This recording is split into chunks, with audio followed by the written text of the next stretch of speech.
तर पब्लिक काल कोयनादोलो डोगरी महोत्सव मरळी कारखाना पाटण येथे अतिशय दिमागदार आणि नेत्रदीपक पद्धतीने ड्रोन शो पार पडला. सातारा जिल्ह्यातील किंवा पाटण तालुक्यातील पहिलाच प्रयोग ज्याला मानला जाईल.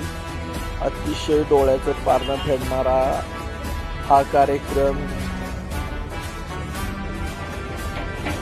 नक्कीच यासाठी आपले सर्वांचे लाडके आमदार शंभूराज देसाई साहेब यांचा आभार मानलं पाहिजे.